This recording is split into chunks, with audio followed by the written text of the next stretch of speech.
નમસ્કાર, આપ જોઈ રહ્યા છો પ્રવેગ ટીવી 3ના ટકોરે. હું છું ગ્રીષ્મા. સમાચારની શરૂઆત કરીએ તે પહેલા નજર કરીએ હેડલાઇન્સ પર.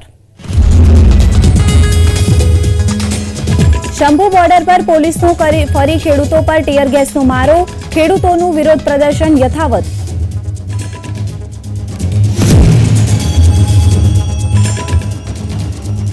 કોંગ્રેસના બેંક ખાતાઓમાં કરવામાં આવ્યા અનફ્રીઝ. 21મી ફેબ્રુઆરીએ આઈટી ટ્રિબ્યુનલમાં થશે વધુ સુનાવણી.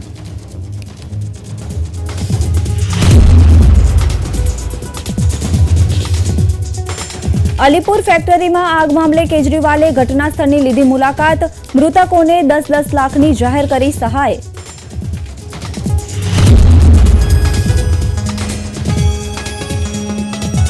પીએમ મોદી ડિગ્રી વિવાદ મામલે અરવિંદ કેજરીવાલ, સંજય સિંહને મોટો ઝટકો. ગુજરાત હાઈકોર્ટે માનહાનિ કેસમાં સમન્સ રદ કરવાની અરજી ફગાવી. પીએમ મોદીએ ફરી એકવાર કોંગ્રેસ પર કર્યા આકરા પ્રહાર. કહ્યું, કોંગ્રેસનું એકમાત્ર વિરોધનું એજન્ડા છે મોદી.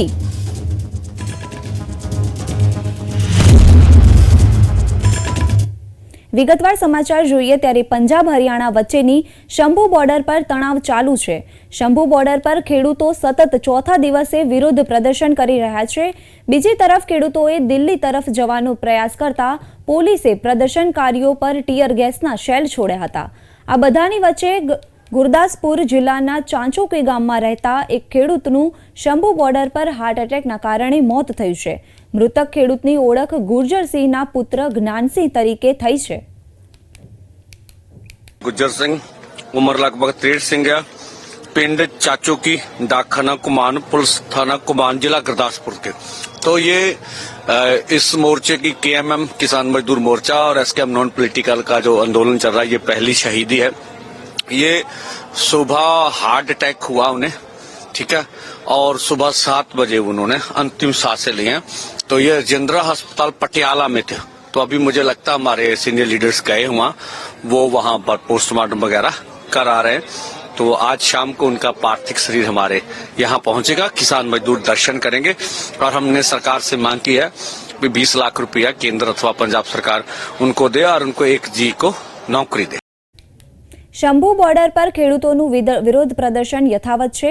અહીં હાજર ખેડૂતોનું કહેવું છે કે તેમનું નેતૃત્વ કરી રહેલા ખેડૂત નેતાઓને લાગે છે કે તેઓને લાંબા સમય સુધી વિરોધ ચાલુ રાખવાની ફરજ પાડવામાં આવશે.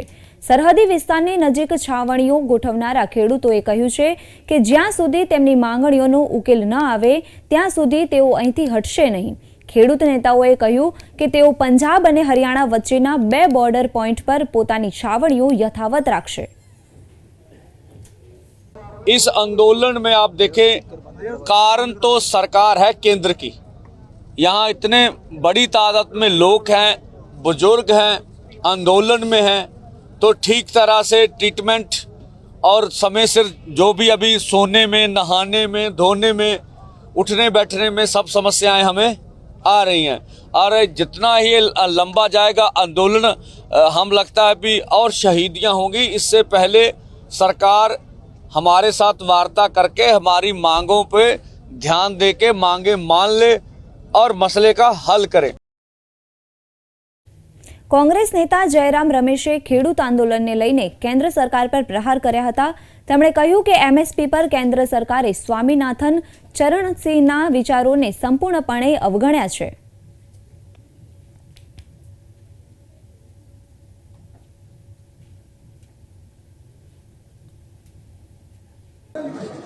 मोदी सरकार 3 साल पहले मजबूर हुई. उन्होंने 3 कार्य कानून, कृषि कानून वापस लिया. प्रधानमंत्री ने हालांकि जबरदस्ती उसको पारित किया गया था लोकसभा में और राज्यसभा में, पर फिर भी आंदोलन के बाद सबको आंदोलन जीवी नाम दिया प्रधानमंत्री ने. पर आखिर में प्रधानमंत्री ने आंदोलन जीवी की आवाज को सुनना ही पड़ा और वो काले कानून उन्होंने वापस लिया. तभी कुछ वादे किए गए थे किसान संगठनों को कि एमएसपी सही तरीके से तय किया जाएगा, एमएसपी को कानूनी दर्जा दिया जाएगा, और डॉक्टर स्वामीनाथन फॉर्मूला के आधार पर ही जो खेती की लागत होती है विस्तृत रूप से उसका 1.5 गुना लेवल पर एमएसपी तय किया जाएगा। चौधरी चरण सिंह को भारत रत्न हमने दिया, डॉक्टर स्वामीनाथन को भारत रत्न दे दिया गया, और जो स्वामीनाथन जी और चरण सिंह जी हमेशा कहा करते थे एमएसपी के बारे में, उसका तो पूरा विकास किया गया। સુપ્રીમ કોર્ટે ઇલેક્ટ્રોલ બોન્ડ અંગે આપેલા ચુકાદા અંગે ગુજરાત પ્રદેશ કોંગ્રેસ સમિતિના પ્રમુખ શક્તિસિંહ ગોહિલે પોતાની પ્રતિક્રિયા આપી હતી। હું દિલથી આભાર માનીશ સુપ્રીમ કોર્ટ કે સુપ્રીમ કોર્ટે ભારતીય જનતા પાર્ટીની ભય મુક્ત ભ્રષ્ટાચાર કરીને ધન ભંડોળ લઈ લેવાની યોજના એટલે કે ઇલેક્ટોરલ બોન્ડને રદ કરી નાખવાનો નિર્ણય કર્યો છે। સુપ્રીમ કોર્ટે આ નિર્ણય કરતી વખતે એ પણ કહ્યું કે આ જે ઇલેક્ટોરલ બોન્ડ જે ભારતીય જનતા પાર્ટી લઈને આવી છે ધન સંગ્રહ કરવા માટે આ બંધારણીય જોગવાઈઓથી પણ વિપરીત છે અને એટલા જ માટે એક પારદર્શિતા રાજકારણમાં ધન સંગ્રહમાં આવે એ માટેનો માર્ગ ખુલ્લો કર્યો છે। વર્ષો સુધી કોંગ્રેસ પાર્ટી સત્તામાં રહી, કોંગ્રેસ પાર્ટીએ ક્યારેય પણ આવી રીતે પક્ષ ભ્રષ્ટાચારને છાવરીને ગુપ્ત રીતે ધન ભેગું થઈ જાય આવો ધંધો ક્યારેય નહોતો કર્યો। ખેડૂત સંગઠન દ્વારા ભારત બંધના એલાન વચ્ચે સિંગુ બોર્ડર પર કડક સુરક્ષા બંદોબસ્ત જોવા મળ્યો। આ વિસ્તારમાં કાયદો અને વ્યવસ્થાની સ્થિતિ જાળવવા માટે ભારે સુરક્ષા ટુકડીઓ તૈનાત કરવામાં આવી છે। દિલ્હી પોલીસે અર્ધલશ્કરી દળના જવાનો સાથે મળીને મોક કવાયત હાથ ધરી હતી, જેમાં તેમણે સિંગુ અને ટીકરી સરહદો પર રમખાણ વિરોધી ગિયરમાં બેરિકેડ્સ તરફ આગળ વધવાનું કહેવામાં આવ્યું હતું। પંજાબના પટિયાલામાં મુસાફરોને ભારત બંધ વિરોધના કારણે મુશ્કેલીઓનો સામનો કરવો પડી રહ્યો છે। બસ સેવા બંધ રહેવાથી ઘણા મુસાફરોને અવરજવરમાં મુશ્કેલી પડી રહી છે। મુસાફરોનું કહેવું છે કે બસ સેવા બંધ રહેવાથી મહત્વના કામ અટકી પડ્યા છે। चंडीगढ़ जाना था, जॉब करते हैं। बाकी क्या कहते हैं यहाँ पे बस 7 बजे से खड़े हैं तो बस नहीं कोई मिल रहा है, तो फिर यहाँ से जाना तो मुश्किल ही है अभी। अपना जॉब वहाँ भी मालिक भी इंतजार कर रहे होंगे क्या जाएंगे जॉब करने के लिए, यहाँ से कोई बस ही नहीं जा कैसे सकता, तो यही बताना पड़ेगा कि नहीं जा सकता। ખેડૂતોના ભારત બંધ એલાનના કારણે પંજાબના હોશિયારપુરમાં બસો રસ્તાઓ બંધ હોવાથી મુસાફરો અટવાયા હતા, જેના કારણે અનેક મુસાફરોએ અસુવિધાનો સામનો કરવો પડ્યો હતો। તમને જણાવી દઈએ કે પંજાબ રોડવેઝ, પનબસ અને પીઆરટીએસ કોન્ટ્રાક્ટ વર્કર્સ યુનિયન સંયુક્ત કિસાન મોરચાના બંધના એલાનને સમર્થન આપી રહી છે। ઓડિશાના રાઉરકેલામાં ટ્રેડ યુનિયનો આજે ભારત બંધમાં જોડાયા। ખેડૂતોની એમએસપીની કાયદેસર ગેરંટી સહિતની માંગણીઓ સ્વીકારવા માટે સરકાર પર દબાણ કરવા માટે સંયુક્ત કિસાન મોરચાના ભારત બંધના આહવાનમાં તેઓ જોડાયા હતા। All trade union federation, independent federation, युवा छात्र महिला ये सब आज का बंद हड़ताल में शामिल हुए हैं। ये हड़ताल जो बंद हो रहा है, जो जनरल स्ट्राइक हो रहा है, ये उसका मांग है महंगाई कम करना है, और जो किसान का एमएसपी का मांग और जो मांग है उसका पूरा करना है। मजदूर का खिलाफ में जो 4 लेबर कोड हुआ है उसको प्रत्याहार करना है। इलेक्ट्रिसिटी आइन जो आइन अमेंडमेंट एक्ट जो लाए हैं 2022 उसको प्रत्याहार करना है। ઇન્કમ ટેક્સ એપેલેટ ટ્રિબ્યુનલે કોંગ્રેસ પાર્ટીને વચગાળાની રાહત આપે છે। ઇન્કમ ટેક્સ ટ્રિબ્યુનલે કોંગ્રેસ પાર્ટીને ખાતાનો ઉપયોગ કરવાની મંજૂરી આપી દીધી છે। ટ્રિબ્યુનલ હવે આ અંગેની આગામી સુનાવણી બુધવારે કરશે। જો કે કોંગ્રેસ નેતા અજય માકને કેન્દ્ર સરકાર પર આક્ષેપ કર્યા છે કે દેશમાં લોકશાહી ખતરામાં છે। That the accounts of the Congress party have been frozen. Also, the accounts of the Youth Congress have been frozen. In total, a demand of 210 crore rupees have been raised by the Income Tax Department on some flimsical grounds. And that too, a case relating to income tax returns of 2018-19. And it is not only the accounts of the Congress party which is frozen, but the democracy in a way in our country has been frozen. When the principal opposition parties' accounts have been frozen just 2 weeks before the announcement of the national elections, do you think democracy is alive in our country? Don't you think that it is going toward just one party system where only one party is allowed to? ભારતીય youth કોંગ્રેસે શુક્રવારે દિલ્હીની Indian youth કોંગ્રેસની office બહાર વિરોધ પ્રદર્શન કર્યું હતું. ભાજપ સરકાર દ્વારા લોકસભા ચૂંટણી પહેલા કોંગ્રેસના બેંક ખાતાઓ ફ્રીઝ કરવાનો નિર્ણય લેવામાં આવ્યો હતો, જેને લઈને કોંગ્રેસના સમર્થકોએ વડાપ્રધાન મોદી અને ભાજપ વિરુદ્ધ વિરોધ પ્રદર્શન કરીને સૂત્રોચ્ચાર કર્યા હતા. કોંગ્રેસ અધ્યક્ષ મલ્લિકાર્જુન ખડગેએ અગાઉ ભારપૂર્વક જણાવ્યું હતું કે આવકવેરા વિભાગ દ્વારા પાર્ટીના તમામ બેંક ખાતાઓ ફ્રીઝ કરવામાં આવ્યા હતા. જો ફ્રીઝ કરાયેલા બેંક ખાતાઓને પુનઃસ્થાપિત કરવામાં નહીં આવે તો મોટા પાયે વિરોધ કરવાની ચેતવણી પણ મલ્લિકાર્જુન ખડગેએ આપી હતી. ઉદ્ધવ ઠાકોરે જૂથના શિવસેના સાંસદ સંજય રાઉતે કહ્યું કે ભાજપને ચૂંટણી બોન્ડમાંથી મળેલા 7 કરોડ રૂપિયાના કાળા નાણાંનો ઉપયોગ તેમણે મહારાષ્ટ્રમાં ઉદ્ધવ સરકારને પછાડવા માટે કર્યો હતો.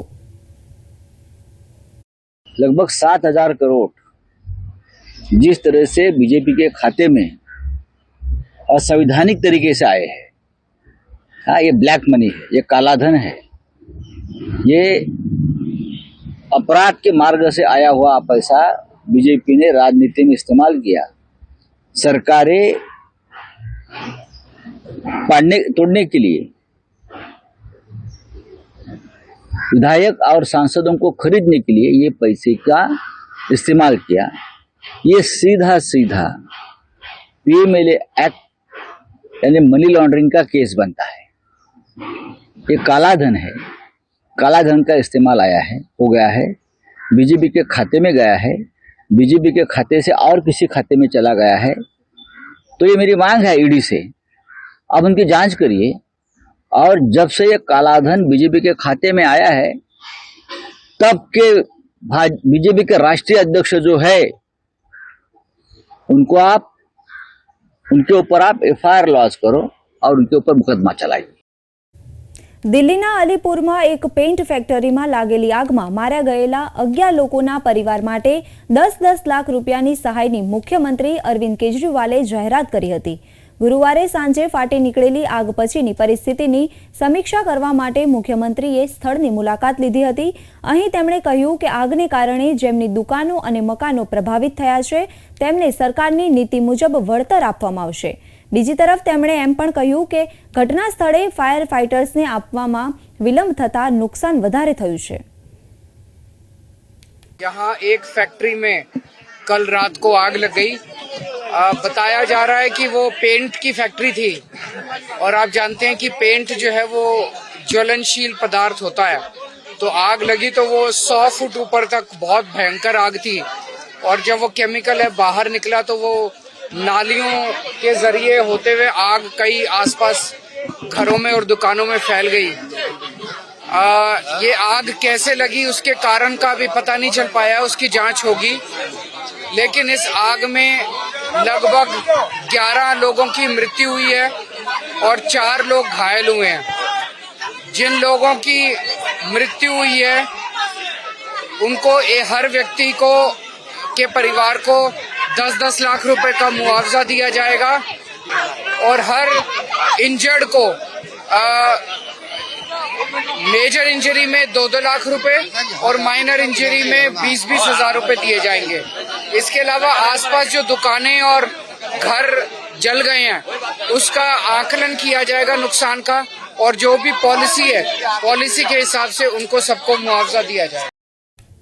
અલીપુર આગ દુર્ઘટના મામલે કોંગ્રેસે આપ પ્રશાસન અને દિલ્હી પોલીસની બેદરકારી પર આક્ષેપ કર્યા છે. કોંગ્રેસના નેતા ઉદિત રાજે શુક્રવારે આરોપ લગાવ્યો હતો કે આપ વહીવટીતંત્ર અને દિલ્હીની બેદરકારીને કારણે રાજધાનીમાં એક પેઇન્ટ ફેક્ટરીમાં लागेली આગમાં 11 લોકોએ જીવ ગુમાવ્યો છે. पुलिस की इनकी जिम्मेदारी बनती ही है कि इस तरह से इलीगल और डेंजरस प्रोडक्शन से फैक्ट्री नहीं होनी चाहिए.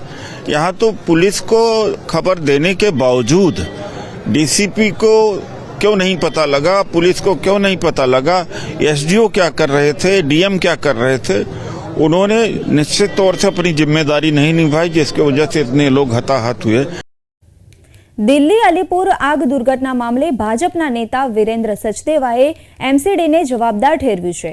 તેમણે કહ્યું કે એમસીડીએ ગીચ વસ્તીવાળા વિસ્તારમાં ગેરકાયદેસર ફેક્ટરીને ચલાવવાની મંજૂરી આપી, જેના કારણે 11 લોકોએ જીવ ગુમાવ્યા. તેમણે જીવ ગુમાવનારા અને ઘાયલ થયેલા લોકોના પરિવારજનોને દિલ્હી ભાજપ વતી વળતરની જાહેરાત કરી હતી. मुझे अफसोस इस बात का है कि इतनी घनी आबादी में इस तरह की फैक्ट्री चल रही थी, ये दुर्भाग्यपूर्ण है। अगर दिल्ली सरकार का फैक्ट्री लाइसेंस विभाग या दिल्ली नगर निगम ने कभी जांच की होती, अब कौन किस कारण से चल रही थी, क्यों चल रही थी, और जैसे अब यहाँ के लोगों की डिमांड है कि यहाँ पर अलीपुर में दिल्ली फायर सर्विसेज की गाड़ियां होनी चाहिए, गाड़ी फायर की यहाँ पहुंची नहीं है। गंभीर विषय है जब ऐसे क्षेत्रों में जहाँ इतनी घनी आबादी है वहाँ फायर सर्विसेज का ना पहुंचना, समय से ना पहुंचना, तो यहाँ ऐसी व्यवस्था होनी चाहिए कि यहाँ दिल्ली फायर बताते हैं कि पहले रहती थी, अब नहीं, हटा दी गई है, उसकी भी जांच होनी चाहिए। लेकिन जो लोग जिनके मकान जल गए, जिनका कोई बेचारों का कोई दोष नहीं है, उनकी मदद सरकार करे आगे आके, और उनकी पूरी नुकसान की भरपाई करे, ये सरकार की जिम्मेदारी है। आपकी तरफ से किस तरह? मैंने अभी कहा है कि जो घायल हुए हैं इमीडिएट उनको दवाई वगैरह की आवश्यकता के लिए हम 25-25 हज़ार रुपये अभी दे रहे हैं। जो परिवार जिन्होंने अपनी मृत्युजन खो दी, क्योंकि उनके परिवारों में संस्कार आदि होने हैं, 50-50 हज़ार रुपये उनको भी दे रहे हैं। लेकिन जिन परिवारों को नुकसान हुआ है उनके लिए भी मदद की घोषणा कर रहे हैं। अभी हमने एक परिवार की तो मदद की है, और बाकी परिवारों के लिए मैंने अपने स्थानीय कार्यकर्ताओं से कहा है कि एक बार पूरी जांच कर लें, और हर घर में चूल्हा अब दोपहर तक जल जाए, किसी को भोजन की दिक्कत ना हो, और उनका जो नुकसान हो उसकी पूर्ति करने के लिए हमारे सभी कार्यकर्ता साथ लगे। આમ આદમી પાર્ટીએ જમીનના કબજાને લઈને દિલ્હી હાઈકોર્ટના નિર્ણય વિરુદ્ધ સુપ્રીમ કોર્ટનો સંપર્ક કર્યો છે. પાર્ટીએ કહ્યું કે તેને આ જગ્યા 2015માં આપવામાં આવી હતી. જો તેમને અહીંથી હટાવવામાં આવશે તો લોકસભા ચૂંટણીની પાર્ટીની તૈયારીઓ પર તેની મોટી અસર પડશે. આમ આદમી પાર્ટીએ સુપ્રીમ કોર્ટને કહ્યું કે તે જગ્યા ખાલી કરવા તૈયાર છે, પરંતુ રાષ્ટ્રીય પાર્ટી હોવાને કારણે તેને નવી દિલ્હી વિસ્તારમાં બીજી જમીન આપવી જોઈએ. સુપ્રીમ કોર્ટે 13 ફેબ્રુઆરીના રોજ દિલ્હી સરકાર અને દિલ્હી હાઈકોર્ટના રજિસ્ટ્રાર જનરલને આપના અતિક્રમણો દૂર કરવા માટે એક બેઠક યોજવાનો નિર્દેશ આપ્યો હતો. વડાપ્રધાન નરેન્દ્ર મોદીની ડિગ્રી વિવાદ મામલે કેજરીવાલ સંજય સિંહને ગુજરાત હાઈકોર્ટ તરફથી મોટો ઝટકો મળ્યો છે. ગુજરાત હાઈકોર્ટે અરવિંદ કેજરીવાલ અને સંજય સિંહની ફોજદારી માનહાનિ કેસમાં સમન્સ રદ કરવાની અરજી ફગાવી દીધી છે. તમને જણાવી દઈએ કે બંને સામે મેટ્રો કોર્ટે સમન્સ નીકાળતા તેમણે સેશન્સ કોર્ટમાં અરજી કરી હતી. જો કે સેશન્સ કોર્ટે પણ અરજી નકારતા બંનેએ હાઈકોર્ટના દ્વાર ખટખટાવ્યા હતા અને સમન્સ રદ કરવા અને સ્ટે આપવા માંગ કરી હતી. પરંતુ હાઈકોર્ટે અરજી ગફાવત હવે આ કેસની આગળની કાર્યવાહી મેટ્રો કોર્ટમાં ચાલશે. So primarily this quashing petition was filed against the summoning order of defamation issued on behest on request of the petitioner, that is the Gujarat University through its registrar. We had challenged the summoning order and the rejection of the revision application of ours before the High Court by way of the quashing petition. The quashing petition has been dismissed, and the reasons thereto are, as pronounced by the bench from the dais, was thus that these grounds can be taken during the course of trial, and at this stage the matter is dismissed. વડાપ્રધાન નરેન્દ્ર મોદીએ શુક્રવારે હરિયાણાના રેવાડીમાં વિકાસ કાર્યોના વિવિધ projects launch કર્યા.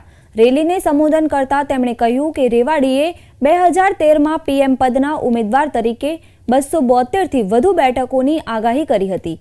તમારા આશીર્વાદથી NDA હવે 400થી વધુ બેઠકો મેળવશે. कि मैं 2013 में जब भारतीय जनता पार्टी ने मुझे पीएम के उम्मीदवार के रूप में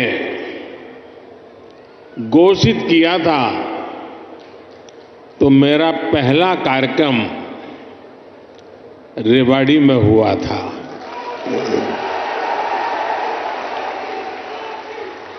और उस समय रेवाड़ी ने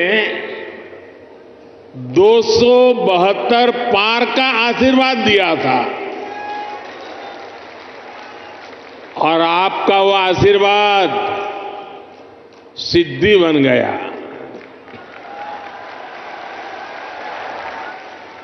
अब लोग कह रहे हैं कि मैं फिर एक बार रेवाड़ी आया हूं, तो आपका आशीर्वाद है अब की बार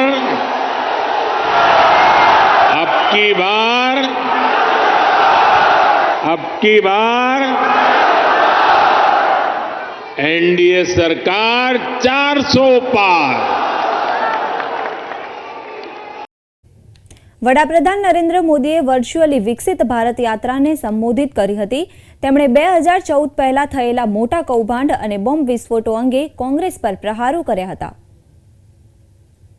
2014 से पहले देश में क्या बातें चल रही थी, क्या सुनाई दे रहा था, अखबारों में क्या पढ़ने को मिलता था, तब पूरे देश में होने वाले बड़े बड़े घोटालों की चर्चा ही रहती थी। तब आए दिन होने वाले बम धमाकों की चर्चा होती थी।